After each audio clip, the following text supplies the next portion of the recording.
canto y amor, la patria es lucha y deber, y en esto del patriotismo, para nosotros siempre es 26. Siempre es 26, siempre es 26, para nosotros siempre es 26.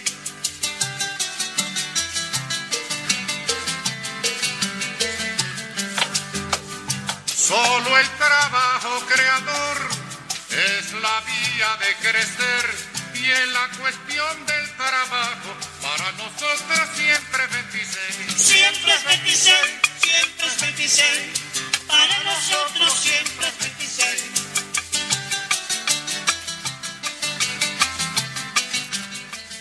Muy buen mediodía para todos y todas quienes nos están escuchando. Estamos en una nueva edición de El Popular en Radio. ¿Cómo le va, Landaco? ¿Cómo estás? ¿Todo bien? Bien, extrañando a María José Pedraja, nuestra compañera, que está mal de la garganta, que se está recuperando. Le mandamos una rápida recuperación. Una rápida recuperación.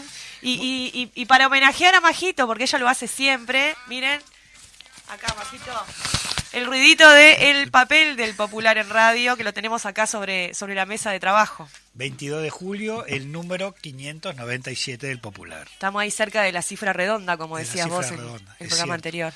Bien, la verdad, bueno, saludamos a todos, y hoy también, como está acostumbrado, nos tiene acostumbrados y los estamos acostumbrados, el Popular viene bien cargadito. Sí. ¿Tá? Y viene cargadito nada más ni nada menos que no solo con temas, algún comentario de rendición de cuentas, sí, obviamente temas internacionales, pero también en el tema de la tapa, la historia del Popular vuelve a hablar, ¿no? Sí, con una foto de tapa que es preciosa, porque justo agarra ahí una imagen de Ana Olivera con una sorpresa enorme. Descubriendo las latas. No, Ana Olivera no. Ana Olivera no, la tengo a la Olivera, con la rendición de cuenta, Ana Olivera, rendición de cuenta. Con la intendenta, Carolina Cose, claro, y el secretario general de partido, Juan Castillo, claro. Donde porque también hay que hacer la aclaración, que obviamente salió en el informativo, pero está bueno aclararlo, que esta es la segunda entrega que se hace desde el Partido Comunista del Uruguay. La primera ya se había hecho, una cantidad de latas, no recuerdo cuántas, pero que eran unas 48.000 fotos, más o menos. Lo vamos a ver después en la editorial. Negativos, que recién se liberaron los otros días, 1.000 de esas. Y ahora se están entregando 50 y pico de latas más, que le calculan que pueden ser, si las pueden recuperar, ¿no? Porque también hay que hacer eso. Capaz que unas 30.000 fotos, obviamente de la historia, ¿no? De la historia política, social, y del propio diario, y del trabajo que hicieron todos estos compañeros, ¿no? Que la verdad, que a veces esto dejó de ser un relato. ¿Viste? Sí, claro. Porque a veces, viste que son los relatos y relatos y hechos y relatos. Bueno, este es un hecho concreto. Más allá de que muchos compañeros, y no es porque nosotros dudemos de la palabra de nuestros compañeros, pero que sí otros ponían en duda, en telejuicio, si cubrimos, si no cubrimos, si estuvo o no estuvo, el Popular estuvo. Y hoy la historia marca en fotos y en imágenes que sí estuvieron presentes esos compañeros. Sí, entonces, compañeros y compañeras también. Compañeros y compañeras, sí. No, sí, claro. Lo remarco. Porque... No, está bien. Sí. Digo, pero es justamente la firma de los incrédulos. Bueno, acá está, la historia habló. Muy, muy emotivo, lo vamos a ver en la editorial más en profundidad también. Sí. Bueno, tenemos varios temas en el Popular de este viernes. Bueno, la cuestión de la vivienda, un tema muy importante. Tuvimos en el programa anterior de A la Izquierda Late el Corazón al presidente del Plan de Vivienda Sindical, Eduardo Tropiano, que nos estuvo haciendo como un adelanto de cuál es la situación en relación a las cooperativas.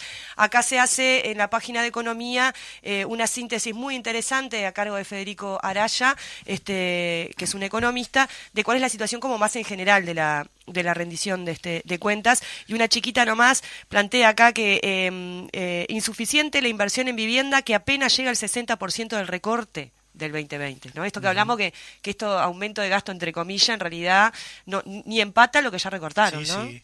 Bueno, pero eso es lo que decíamos, hablando en inglés, la fake news, ¿no? News, sí. Ahí va, exactamente. Pero hablando de vivienda, Paola, no solo en los recortes que tiene que ver con nuevas viviendas, sino también saludar a nuestros compañeros del Frente Amplio, que en último momento votaron Sí. una ley de urgente que tenía que ver con el banco hipotecario, con las hipotecas, ¿no? Donde Sí. al Ministerio de Vivienda y al Estado lo metía en un lío y una pérdida Millonaria, sí. brutal, donde ya habían sido, bueno, fue Advertido. advertido sobre el tema de la luz, donde hicieron caso omiso y bueno, hoy es parte de las consecuencias. Decimos esto y lo remarcamos porque no son temas menores, ¿no? Claro. Cuando decíamos que justamente la oposición hoy, que fueron los que gobernaron durante 15 años, del 2005 al 2020, 2019-2020, que ahora ponemos palos en la rueda. Acá los hechos concretos, eso sí que es relato, que Sí. ponemos los palos en la rueda. La realidad indica que cuando son temas de Estado, de gobierno, de nuestra población, el Frente Amplio está. Sí, Pereira hablaba esto de la lealtad institucional, Exacto. ¿no? Que bueno, acá una vez más se pone de manifiesto, que no quiere decir cogobernar, simplemente defender los intereses Exacto. superiores del Estado, de la soberanía, del No hay pueblo, ¿no? mezquindades políticas. Exacto. Exacto. Bueno, en Derechos Humanos tenemos allí también a la diputada Verónica Mato en relación a la Institución Nacional de Derechos Humanos. También tuvimos una columna de ella en el programa de La Izquierda Late el Corazón, ahondando sobre estas cuestiones que son bastante complejas. La diputada Frente Amplista dijo que el gobierno quiere que la Institución Nacional de Derechos Humanos haga la vista gorda a las situaciones que están pasando. Cabildo Abierto quiere proponer a uno de los integrantes de esta comisión que defiende a los militares presos por tortura, desapariciones, asesinatos que están en Domingo Arena, que es un negacionista del terrorismo de Estado. Y una cosa que comentaba también en la columna era que las personas que van a dar datos a la comisión, la institución de derechos humanos, se complejiza si vos tenés gente integrándola que justamente son negacionistas, partido, claro, negacionistas claro. de derechos, sí. Y nada, pero también sucedió un hecho a partir del domingo que uno de los posibles candidatos, nombres que sonaban para ahí, que creo que es del Partido Nacional, también en un programa televisivo del domingo, también salió con los aparatos armados del MLN, del PVP y del Partido Comunista, donde salió una nota, Sí, cualquiera. hoy, pero salió este fin de semana y es Sí. uno de los candidatos Claro, ese. a estar en esta comisión, donde dice que hoy en día, hoy en la fecha, y que se investigue y que supuestamente él tenía pruebas. Yo creo que igual de todas maneras los que él nombró, tanto el MLN o el PVP y el propio Partido Comunista, debería tomar acciones. Yo creo que salió en la diaria una nota, sí. salió que me parece, bueno, que cada uno tendrá que hacerse cargo, pero no pueden pasar ese tipo de cosas inadvertidas cuando se está acusando, en este caso, que hoy hay aparatos armados acá en el Uruguay, ¿no? Digo, cualquier. La verdad, sí. En la sección de políticas tenemos acá un titular que dice: el gobierno entrega hasta la estratosfera en relación a un acuerdo confidencial con una empresa norteamericana para colocar un satélite, un acuerdo que hizo el gobierno, ¿no? Un satélite en la órbita uruguaya. Es una nota bastante interesante que cita un montón de fuentes y que parece complejo al principio en la primera lectura, pero es fundamental porque tiene que ver con la soberanía, con la entrega de información a empresas privadas, estas multinacionales que no tienen patria, no tienen nada, que terminan teniendo esta capacidad de tener información sobre los territorios, ¿no? Y los países, e incidir después también en los conflictos, como pasaba en Ucrania ahora, según consigna la nota. Sí. Y después tenemos una nota muy interesante que tiene que ver organizar en el territorio. Organizar en el territorio, la nota que tiene que ver rumbo al 25 de agosto, pero tiene que ver también con la experiencia del barrio Capra, un barrio muy conocido, también en la zona, prácticamente zona de Piedras Blancas, un poquito más hacia afuera, bueno, pero que limita, ahí ahora no sé si pertenece al comunal, al municipio de o al F, pero está ahí en justo el límite. Ahora está en el F. Según lo que dijo Dávila, que es el vecino que hace el cuento de cómo se fundó el Capra, él decía que estaban en el F, sí. Porque antiguamente tengo ciencia cierta que estaban antes de los municipios, porque te acordás que antes eran los comunales. Los comunales, claro. Ahí está, las juntas locales, los comunales. Después los municipios, por tema de las credenciales, votación, hubo un corrimiento del límite y justo algunos barrios pasaron o para un lado o para el otro y el barrio Capra pasó para el municipio F. Pero bueno, son prácticamente F y D ahí. Sí, es casi la diferencia es que en uno ganó la derecha y en el D no. Y eso tiene distintas consecuencias. Exacto, ¿no? Eso es verdad. Esa es la cuestión. No es un tema menor. No es un tema menor, sí. Bueno. Medios de comunicación y democracia en el Uruguay. La nota de la Juventud Comunista. Bueno, es un tema que está en boga, ¿no? Con todo lo que está pasando con Antel, pero también con los acuerdos. Bueno, esto que hablábamos del satélite también tiene que ver un poco con esto de la comunicación, el intercambio de datos y demás. La nota de Ronnie Corvo en relación al Moncada, que vamos a estar con eso en la segunda media hora, correcto, entrevistando al compañero Jorge Mazarovich. Y al igual que la contratapa de Gonzalo Pereira, invitando a la actividad que se va a hacer con Cuba contra el bloqueo, acto en la Sala Citarrosa, 26 de julio a las 19 horas. La Sala Citarrosa queda en 18 de julio y Julio Herrera, organizada por el Comité Uruguayo Antiimperialista de Solidaridad con Cuba y los pueblos del mundo. Muy bien. Perfecto. Lindo repasito hicimos ahí. La verdad, sí, cortita, pero bueno, sí. Y hoy está solita. Hoy estoy solita para leer la editorial. A una voz. Hoy tenemos el editorial a una voz, así que bueno, si salimos. Sí, vamos con la editorial, perdón. El título de la editorial es El Popular y la Historia. Este martes tuvo lugar un hecho histórico. En el Centro de Fotografía de Montevideo se hizo una sencilla pero muy emotiva ceremonia cargada de contenido y simbolismo. A partir de ese día, más de 1000 fotografías del archivo histórico del diario El Popular están en línea, accesibles para todo nuestro pueblo. Y como si esto fuera poco, el Partido Comunista del Uruguay hizo entrega de miles de negativos históricos más recientemente recuperados. El bello salón del Centro de Fotografía de Montevideo estuvo desbordado de público, pero todos los saludos se los llevaron las y los trabajadores del diario El Popular presentes. Las y los compañeros estaban conmovidos y no era para menos. Hicieron uso de la palabra Daniel Sosa, director del Centro de Fotografía de Montevideo, la intendenta de Montevideo, Carolina Cose, y el secretario general del Partido Comunista del Uruguay, Juan Castillo. El dirigente del Partido Comunista, al finalizar sus breves y emocionadas palabras, que destacaron la valentía y el coraje de las y los trabajadores del diario, anunció la entrega de una segunda tanda de fotos que hace pocas semanas fueron recuperadas. Junto a Cose, mostraron las latas con negativos dispuestos en una vitrina.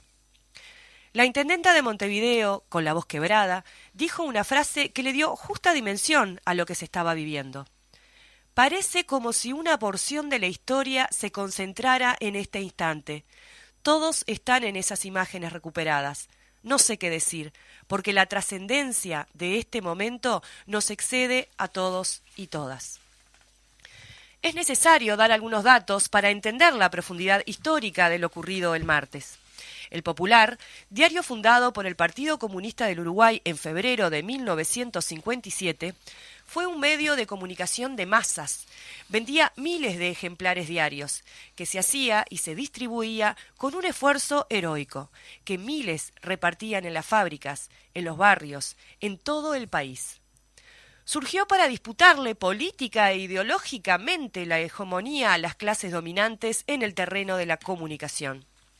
Luis Mendiola, uno de los mártires de la 20, responsable de su distribución en Montevideo, lo definió de una manera insuperable: el cañón de largo alcance del pueblo. Fue parte central de la construcción de una línea de unidad, lucha y perspectiva para la transformación revolucionaria de nuestro país. El Popular cubrió todo el proceso de unidad y lucha de nuestro pueblo.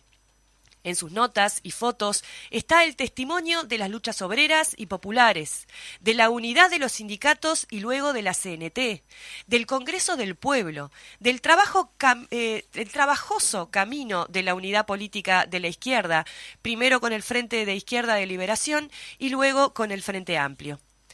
Hay registro de la solidaridad internacionalista de nuestro pueblo, de la lucha por la democracia y la libertad, y del enfrentamiento al autoritarismo de la derecha y la oligarquía, de la resistencia al golpe de Estado y la huelga general. Sus páginas estuvieron, además, abiertas a todas las expresiones de la cultura y el arte, y también, como diario del pueblo, al deporte.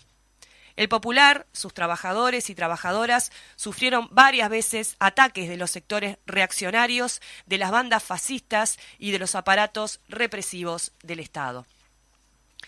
El 9 de julio de 1973, en medio de la huelga general, sus instalaciones fueron atacadas, destrozadas, sus trabajadores y trabajadores robados, golpeados y llevados presos. Conscientes del enorme valor histórico como parte de la memoria de la lucha de nuestro pueblo que el diario tenía, la dirección y sus trabajadores escondieron los negativos de sus archivos fotográficos y la plata, que los fascistas querían destruir y robar. En el caso de las fotos, como recordó uno de los fotógrafos que integró el equipo del Popular, Hermes Cuña, en una carta que envió el martes, decidieron esconder los negativos en un sobretecho de una joyería que estaba adjunta al edificio Lapido donde funcionaba el diario. 6 fotógrafos hicieron esa tarea de esconder los negativos, lo que permitió que no fueran destruidos. En 2006, se recuperaron 84 latas y varios sobres con negativos. Allí, luego del trabajo de recuperación y digitalización, se estableció que había más de 48.000 fotogramas. Más de 1.000 de esas fotos ya están en línea y al alcance de todos y todas. Ahora, hace pocas semanas, se recuperaron 59 latas más y varios sobres. Se estima que pueden contener 30.000 fotogramas más. De eso estamos hablando. 78.000 fotos que reflejan la lucha de nuestro pueblo desde 1957 a 1973. Es una contribución enorme a la reconstrucción de la memoria histórica colectiva de nuestro pueblo. El Partido Comunista del Uruguay, en acuerdo con la Asociación de Ex Trabajadores del Diario El Popular entre 1957 y 1973, entendieron que lo mejor era donarlas al Centro de Fotografía de Montevideo para su conservación y para que todas y todos puedan verlas, conocerlas y reconocerse en ellas. Es necesario expresar, como lo hemos hecho todos estos años, nuestro reconocimiento a la entrega, la valentía y el compromiso de todas y todos los trabajadores del diario El Popular. Son un orgullo para el periodismo uruguayo, para la izquierda y el movimiento popular, para la democracia. En este caso, además, muy especialmente, el equipo de fotógrafos del diario que reflejaron las luchas de nuestro pueblo. Julio Alonso, Daniel Bauer, Eduardo Bonomi, Hermes Cuña, Ariel Fernández, Aurelio González, Fernando González, Héctor Mesa y Sergio Pereira. Es imposible nombrarlos a todos y todas, pero sabemos que estarán de acuerdo si los resumimos en Norma Cedrés, asesinada en prisión, y Juan Manuel Brieva, detenido desaparecido. El diario El Popular fue periodismo comprometido con su pueblo y su suerte. Tanto así que hoy, 49 años después del asalto fascista que quiso destruirlo, sigue haciendo historia. Qué fantástico, ¿no? Divino, sí, impresionante, la verdad. Muy conmovedor y muy muy conmovedor, sí, y la historia, muy profundo, la historia. sí. Y la verdad, tenemos de invitado, que era para el segundo bloque, sin lugar a duda, para hablar sobre el otro tema, pero es inevitable, porque también, en este caso, estamos con Jorge Mazzarovi, como decía Paola, responsable de Internacionales, pero es parte también de esta historia, y no por los años, sino también, no, pero digo, no solo por los años, sino también por su militancia en todo este periodo. Digo, también una breve reflexión, de repente, Jorge, sobre este caso concreto.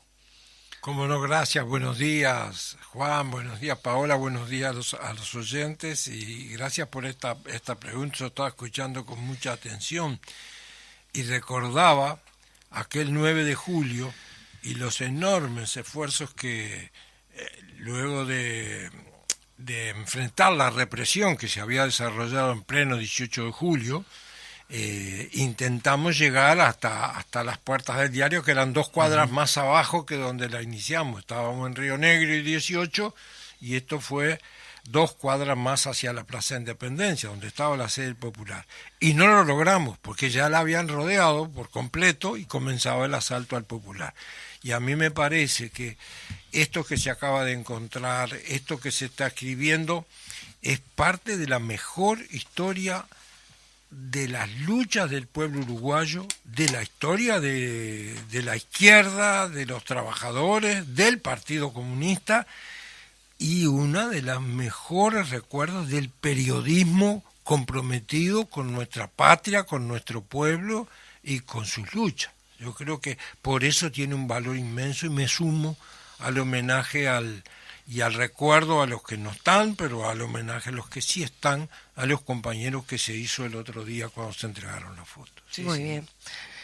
Bueno, Landaco, no sé si querés hacer algún otro comentario. Dale. No. Digo, la verdad que en este caso, como decía Jorge, digo, a mí siempre lo digo, la historia no solo del popular, pero es parte de la historia de toda una lucha y de una construcción donde, sin lugar a dudas, sin dejar a nadie afuera, pero el Partido Comunista es uno de los hacedores, pesa, la verdad pesa, y es algo que hay que seguir adelante, hay que seguir empujando, pero a pesar de todas las barreras y todos los palos, digo, la verdad de última se abre camino, ¿no? Digo, porque siempre la culpa o los responsables son los comunistas. Y en este caso sí somos responsables, sí nos hacemos responsables. Uh-huh. De esto sí nos hacemos, y la historia nos marca que somos parte de nuestra historia y responsables.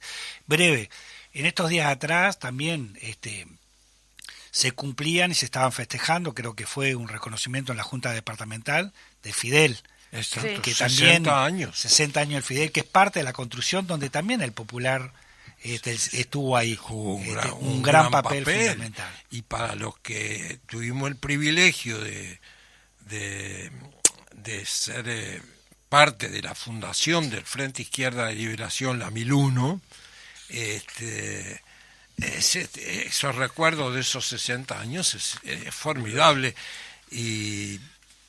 y recordar, yo creo que hay que recordar más, ojalá se pueda seguir escribiendo, porque lo que se ha acordado, y creo que con muy buen criterio, es que estos 60 años del Frente Izquierda de Liberación, que es más que la lucha de la unidad de la izquierda sin exclusiones, continúe a lo largo del resto del año para celebrarlo como corresponde.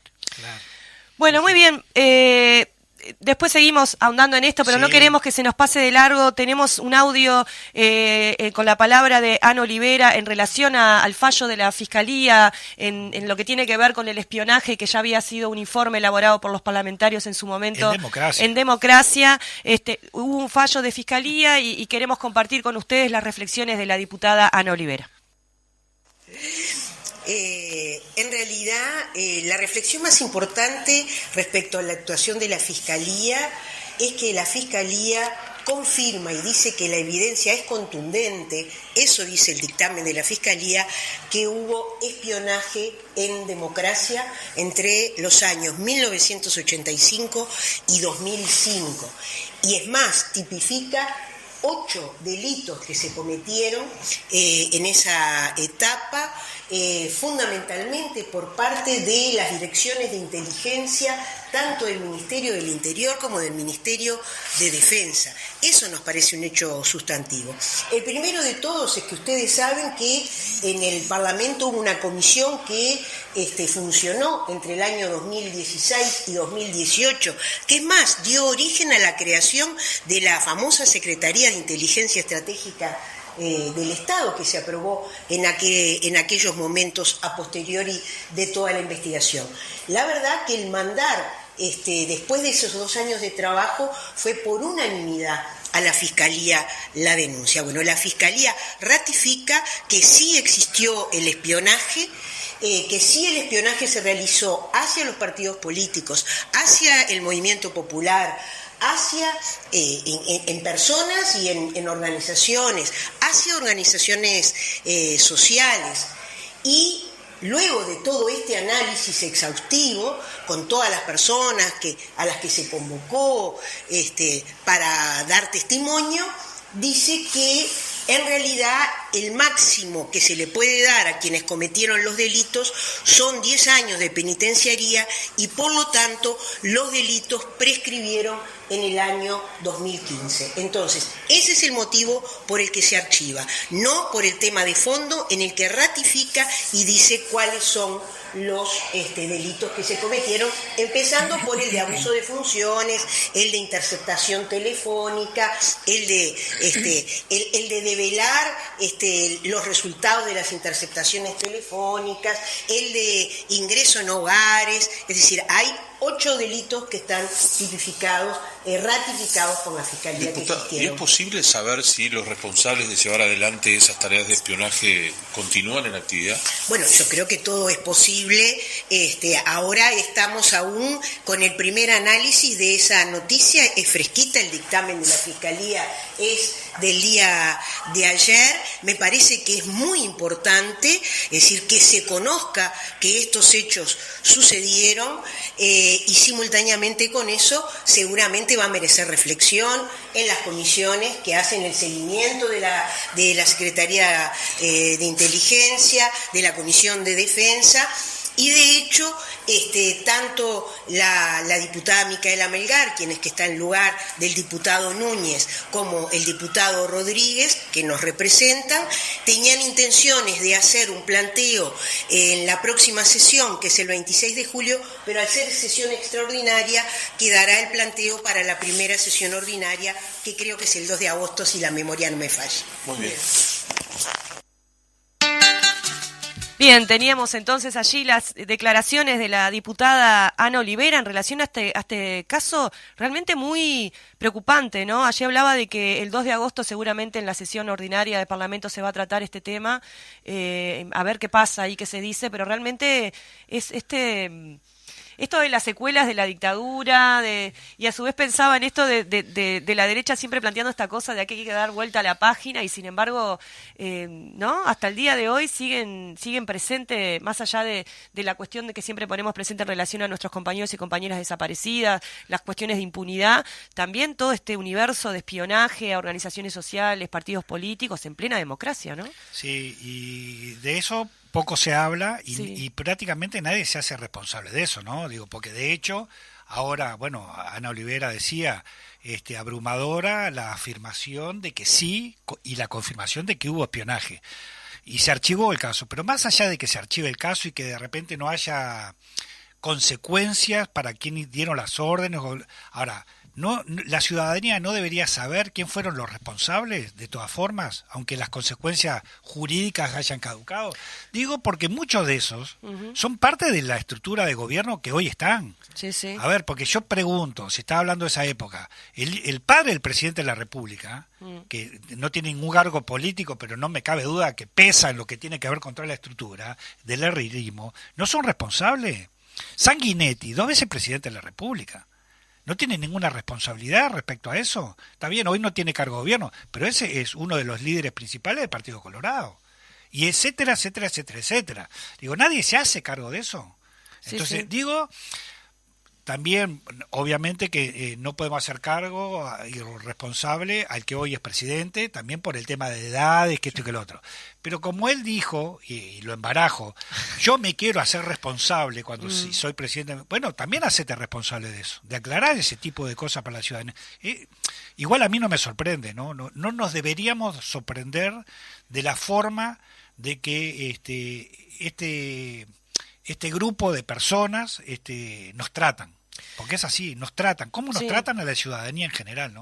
Sí, también pensaba en esto del artículo de la LUC. ¿Te acordás que había también un artículo en la LUC que hablaba sobre la posibilidad de hacer investigaciones de inteligencia y que eso estuviese en secreto, que fuese reservado, que el Parlamento no tuviese acceso, ¿no? Como en la misma línea esta rara de la cosa oculta en relación que vos ahí no sabés qué es lo que pueden investigar, qué es lo que puede pasar, porque queda muy discrecional al presidente de la República, ¿no? Sí. Otro de los artículos de la LUC, empezamos a ver los artículos de la LUC ahora y sus consecuencias y sus posibles alcances, ¿no? En lo que tiene que ver con la calidad democrática. Y bueno, y ese fue parte justamente de meter todo ese baraje y apurar y no dar toda tapa cerrada, no dar ninguna discusión a último momento. De hecho, también que no es el caso, pero no es el caso que estamos hablando del tema, pero también ayer escuchaba un legislador de Frente Amplio que tenía que ver, creo que con la tenencia compartida, una cosa así, que a último momento vinieron a tapa cerrada y pusieron algo arriba de la mesa, ayer,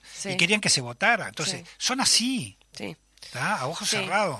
Sí, sí, lo que entorpece el funcionamiento del Parlamento, que debería ser un ámbito de discusión y acuerdo, por lo menos con cierto nivel de discusión y de altura política, y termina siendo una topadora por parte del oficialismo que tiene la mayoría. Bueno, nos vamos al corte, Fede, y a la vuelta, entonces, estamos con el tema del 26 de julio, del Moncada, del bloqueo de Cuba, con el compañero camarada Jorge Mazarovich.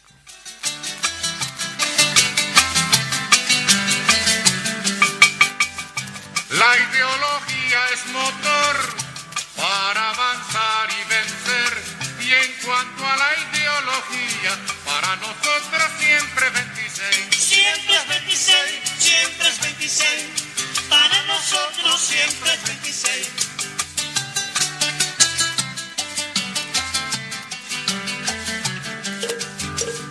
El Moncada nos mostró el camino a recorrer. Y desde aquel alto ejemplo, para nosotros siempre 26. Siempre es 26, siempre es 26. Para nosotros siempre es 26.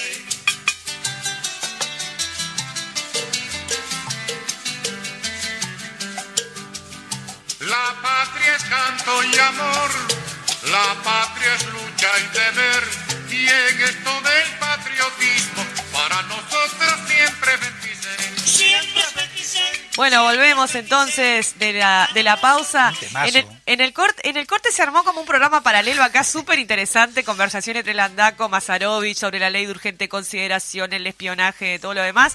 Y previo, con la cortina esta hermosa del Siempre es 26, que hace un bailongo se armó acá en el estudio de la Fénix.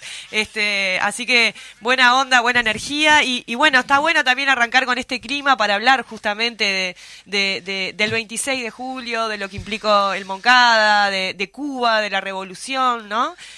Así que vamos a arrancar un poquito por ahí, ¿Cómo Jorge. no? Hoy te seguimos a vos. Que No Jorge, sé. que nos antecede a Paola y a mí. Bueno, a Paola es una chiquilina. Soy una niña. peña. Bueno, yo no tanto, pero de todas maneras que se cumplen 69 años, ¿no? Sí. 69 años. 69 años. Igual son bastante, pero son jóvenes 69 años. En la Sí, historia, ¿no? Y sí, en la historia es un suspiro. El problema es que cuando uno los vive, ya no son tantos suspiros. Pero efectivamente, y me alegro que, como decía Paola, lo ubico muy bien, que comencemos con ese clima. Porque, sinceramente, el 26 de julio de 1953, en el asalto al cuartel Moncada, Sí. se gestaron miles de festejos, de sonrisas y millones de nuevas vidas en el continente latinoamericano por el heroísmo de aquellos 135 compañeros que asaltaron en Moncada.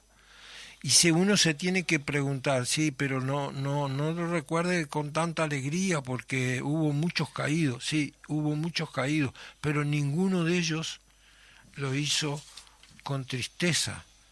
Fueron a luchar por la vida contra una tiranía sangrienta. Primer problema que me parece a mí que siempre es imprescindible, compañeros, situar.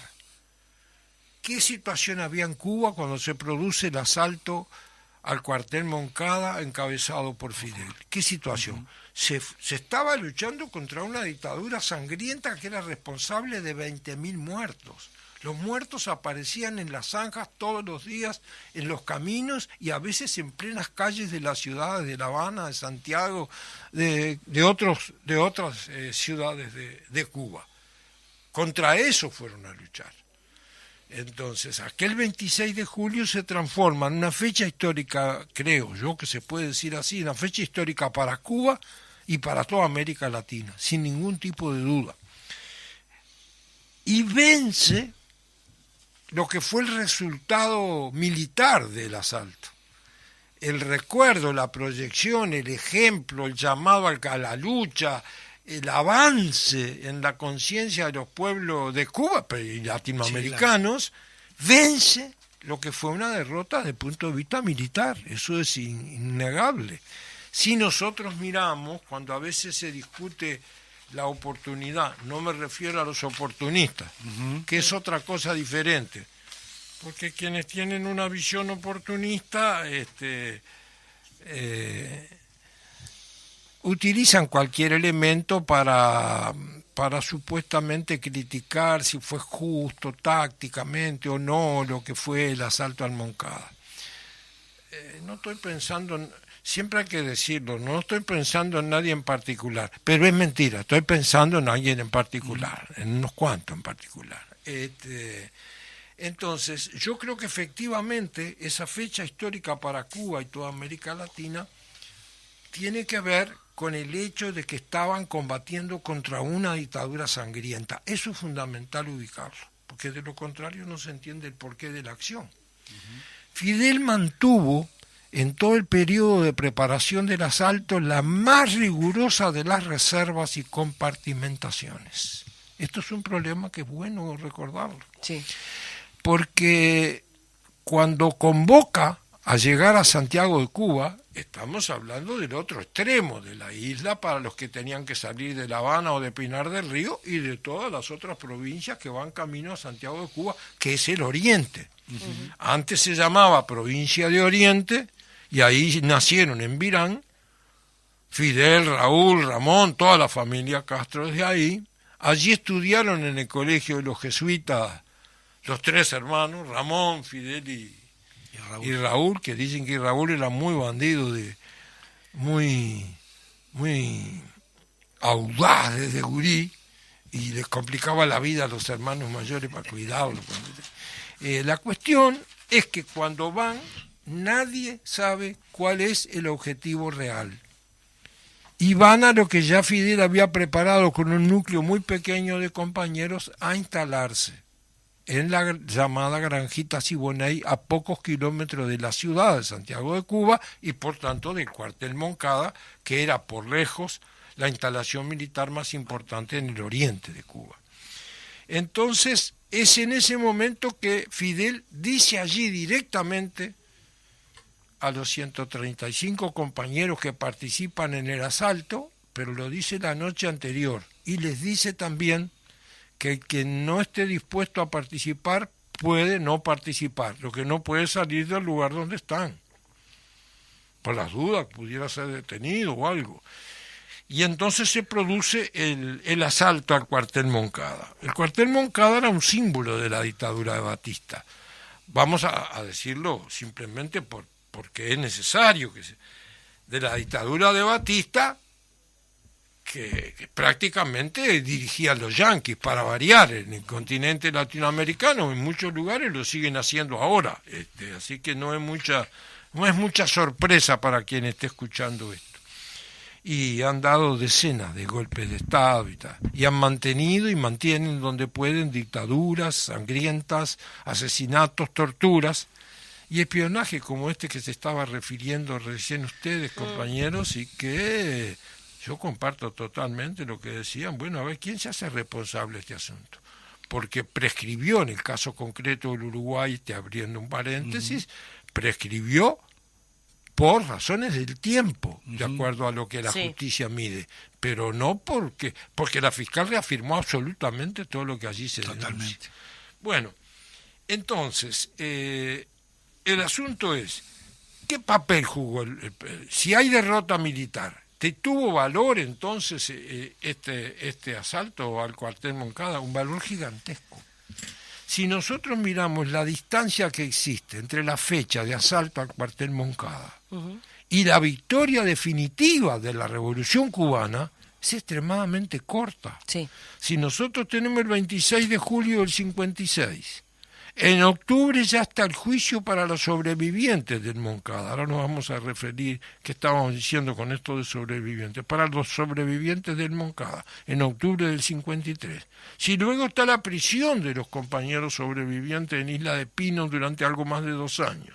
Si luego está el exilio en México y el encuentro de ese casco formidable de revolucionarios que encabezaba Fidel, Abel Santamaría, Raúl, Melba, Aide, etcétera, y en México en el exilio se encuentran nada menos que con el Che. Con el Che, claro. Y luego será el Granma, y luego será la lucha en la sierra, pero si habría justeza en aquella medida del 26 de julio del 53, que 6 años, menos de 6 años después, se produce el triunfo definitivo de la Revolución Cubana. Bueno, Fidel planteaba a posteriori esta frase que la saqué ahí de la nota que dice: el Moncada fue el motor pequeño que ayudó a echar a andar el motor grande de la Revolución Cubana, ¿no? Totalmente de acuerdo. ¿Por qué? Porque hubo una derrota militar, Sí. pero hubo un impacto político que transformó la conciencia de decenas y de cientos de miles de cubanos.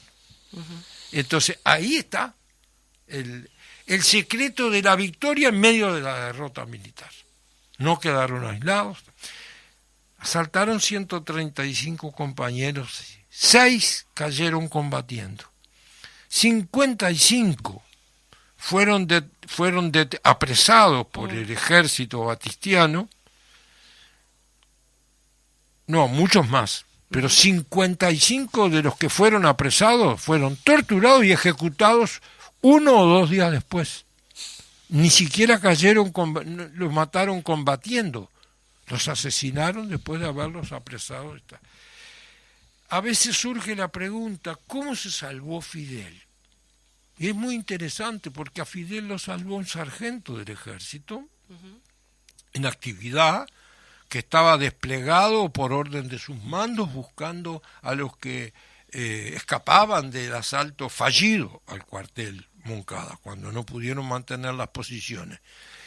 Y cuando este sargento lo había detenido, se lo quieren llevar los que aquí serían los Gavazos, los Silveira, todos estos, lo que sería la Ocoa de aquí, para decirlo de alguna manera, el casco más pegado a los esbirros peores de Batista, eran todos, pero a los peores se lo quieren llevar, y el sargento prepara su arma y dice: yo a los prisioneros no los entrego aquí, sino que se los entrego a mis mandos correspondientes.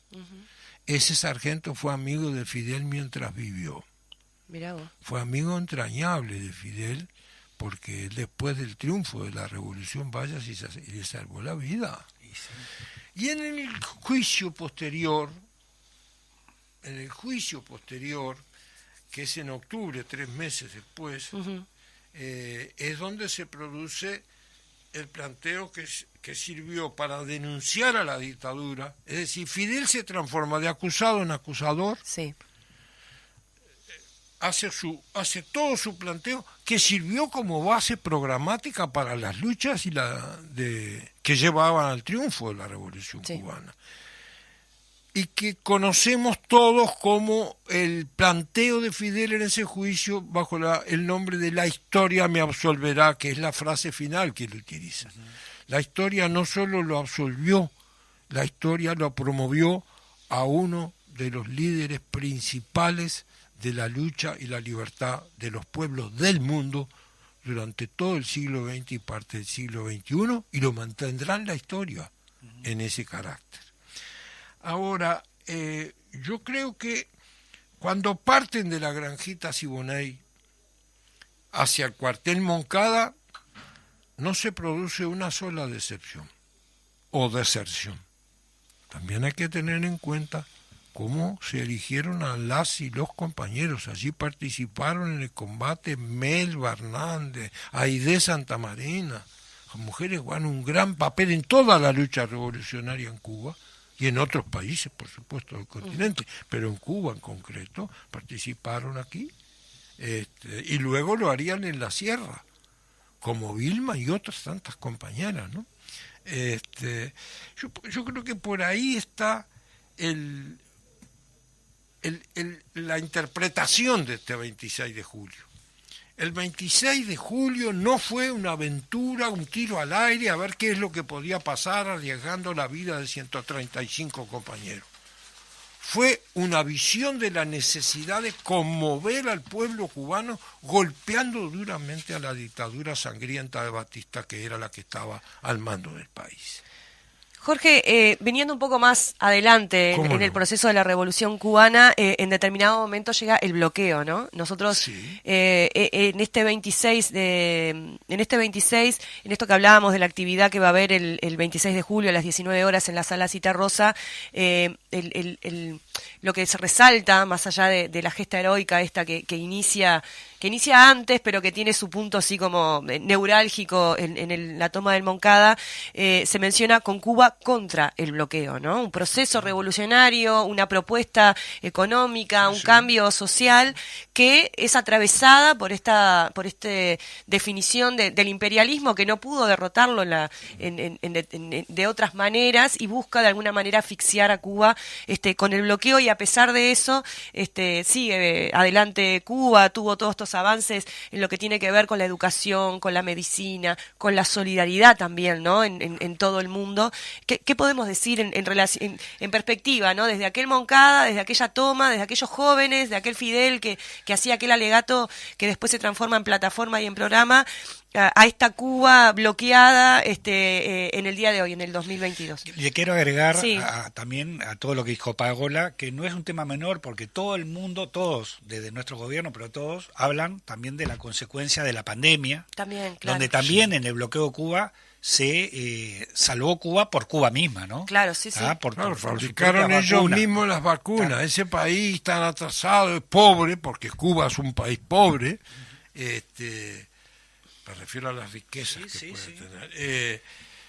Pero es como ustedes decían, el bloqueo tiene más de 60 años. Hay que preguntarse dónde hay otro ejemplo de un país pequeño, de una isla, bloqueada durante 60 años, que se mantiene firme en medio de problemas muy importantes, porque para el desarrollo de la solidaridad con Cuba, en el que nosotros, como partido y el pueblo uruguayo, no solo los comunistas, pero siempre hemos estado los comunistas y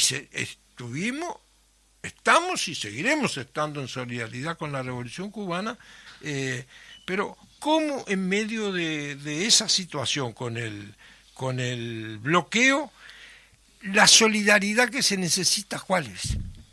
Porque a veces se reduce y se dice que la solidaridad entonces tiene que ser ver cómo aquí se enfrenta a muchos que han venido a vivir al Uruguay y quieren hacer demostraciones con Cuba y están vinculados a determinados sectores. Fácil de identificar en Uruguay. No, la solidaridad es mucho más que eso. La solidaridad tiene que ver con la resistencia heroica y el hecho del pueblo cubano, y el hecho de que los cubanos hablen con absoluta claridad de sus errores cometidos a lo largo de estos años y de su situación muy grave, es necesario decirlo sin ningún problema. Y a su vez es imprescindible que junto a eso no se olviden, entre comillas, algunos compañeros de la izquierda. La derecha, ¿qué le podemos pedir? Que el bloqueo impide, para que nuestros compañeros que no han podido, nunca han estado en Cuba, o para la gente, los trabajadores que nos escuchan, tenemos que saber, el bloqueo quiere decir que tú te quedás sin medicamento y te quedás sin medicamento. El bloqueo quiere decir que no podés reponer los repuestos de las centrales termoeléctricas y te quedás sin luz, que es lo que está pasando estos días.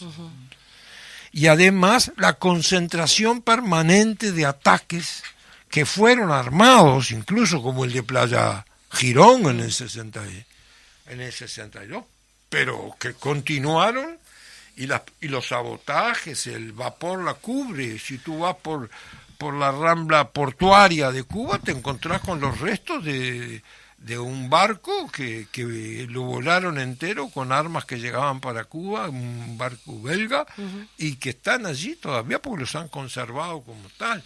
Nosotros no estamos hablando de un periodo, recibió la solidaridad inmensa de lo que era el mundo socialista encabezado por la Unión Soviética, pero compañeros, eso dejó de existir en el 92-93, y Fidel, el 26 de julio del 89, antes que ningún otro en el mundo, dijo, si por casualidad, si alguna vez, como hipótesis, como le buscaba Fidel para explicarnos las cosas más complejas, la Unión Soviética dejara de existir, los ataques que tuvo, por eso yo me acuerdo muy bien, hay que decir que esta revolución de Cuba va a mantenerse.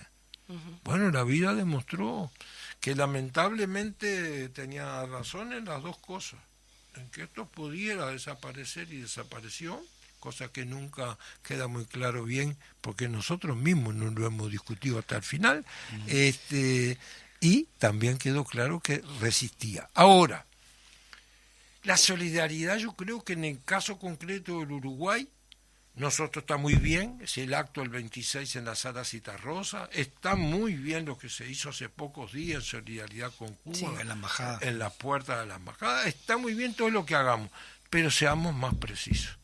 Si Cuba necesita medicamentos, nosotros tenemos que reunir medicamentos. Si Cuba es atacada nuevamente en otros aspectos como lo está haciendo, nosotros tenemos no solamente que remitirnos a los comunicados y las resoluciones de solidaridad, sino que necesitamos ganar la calle para expresar la solidaridad con Cuba y el repudio al imperialismo norteamericano. No solo con Cuba debemos hacer esto, pero con Cuba siempre va a estar en el primer lugar. Entonces me parece que el Moncada nos traslada ahora 69 años, ¿no, Juan? 69 años después, Paola. 69 años después nos traslada la vigencia de una cuestión central. Cuando los pueblos toman conciencia de la posibilidad y la necesidad de su liberación nacional y de la derrota del imperialismo y sus esbirros, y se unen para combatir, y mantiene esa unidad en medio de todo, y la firmeza logra avanzar, mantenerse y avanzar. Y necesitamos todos comprender que la solidaridad no puede ser ni una frase de discurso, ni solamente una declaración, sino la acción firme y decidida que se exprese en repudio a los responsables directos de todo esto. Las oligarquías en el continente que viven atacando a Cuba por todos lados y contra el imperialismo norteamericano, que es quien opera atrás de todo esto. Así que nuestro abrazo al pueblo cubano, nuestro abrazo al recuerdo de los caídos, que no nos impide la alegría, no nos impide, porque no fueron por la muerte al combate, fueron por la vida de su pueblo y de nuestros pueblos. Nuestro recuerdo a los caídos, nuestro abrazo al pueblo cubano, nuestra solidaridad, y sobre la situación compleja que tiene y los errores que los propios compañeros cubanos plantean, bueno, seamos muy claros, ese es un problema, lo tienen que resolver los cubanos. Bien. No, pensando también, obviamente, que ojalá pudiéramos tener la solución de cómo levantar el bloqueo, cosa que no lo tenemos. Pero de hecho todo demuestra también la frialdad del imperialismo en el aspecto de que cuando se pone a consideración de la votación pierde por unanimidad. Totalmente. Digo, porque son dos, Estados Unidos que está, Israel y las islas, no sé quién, no me acuerdo. Está bien. Digo, pero justamente todo el resto está justamente para levantar el bloqueo. El tema es por qué no se levanta el bloqueo. Porque también nos llevaría mucho más de un programa solo hablar cuál es la consecuencia del bloqueo. Porque uno dice, Cuba está bloqueada. Pero el problema es que el bloqueo alcanza a otros países donde pueden hacer algún tipo de negociación o negocio con Cuba, las consecuencias con esos países, ¿no? Decía Fidel en el cierre del Encuentro Mundial de Solidaridad con Cuba en 1994, lo sé porque lo estuvimos armando para la propaganda ya del seccional, decía, Estados Unidos le llama eufemísticamente embargo. Nosotros le decimos bloqueo, pero en realidad es una guerra. Total. Planteaba Fidel, en ese momento particular, además de tremendo de periodo especial que vivió Cuba y que sobrevivió y que ahora un poco estaba en una situación similar de dificultades, ¿no? Y cómo Estados Unidos hacía acciones incluso particulares a personas, a individuos, de negar la posibilidad de que Cuba pudiese negociar, de que pudiese adquirir mercaderías. Y también conversaba ayer con un compañero esta cosa de qué hubiese sido el modelo cubano. En pleno desarrollo. pudiendo desarrollarse plenamente. No lo sabremos, lo que pasó fue esto, y entonces ahí siempre están las discusiones y las disquisiciones de si esto, de si lo otro, pero la realidad es que justamente la idea es que no se pueda desarrollar, porque imagínate que si en estas circunstancias logra Cuba tener estos niveles de salud, de educación, ¿no? De seguridad, más allá de que efectivamente la gente en Cuba está pasando una situación muy compleja, y eso es así, lo que hubiese sido si el imperialismo no hubiese tenido esa capacidad de bloquear de esa manera a Cuba. Sí. Nos tenemos que empezar a despedir. Le agradecemos muchísimo. Dale, cerrá. Yo decía, igual esperemos que obviamente que no lo vamos a resolver de América Latina, pero sí que se empezaron a dar vuelta también en América Latina, como hubo en algún momento una oleada progresista en este aspecto, con Correa, Evo, Lula, Dilma, y bueno, los Kirchner en Argentina, Chávez en Venezuela, también que también son fundamentales. Bueno, en algún momento se dio vuelta la taba. Hoy nuevamente se está dando en Chile, bueno, en Colombia. Bueno, eso es formidable. Formidable. Bueno, esperemos ahora el golpe en Brasil, que es fundamental porque es un peso pesado. No esperemos el golpe en Brasil. No, el golpe del triunfo de Lula, del triunfo de Lula, y bueno, y obviamente que nos encaminemos acá, que también nuestro pueblo se despierte, y bueno, ser también un puente de ayuda a lo que Cuba tiene que ver a Cuba, ¿no? Agradecemos a Jorge Mazarovich.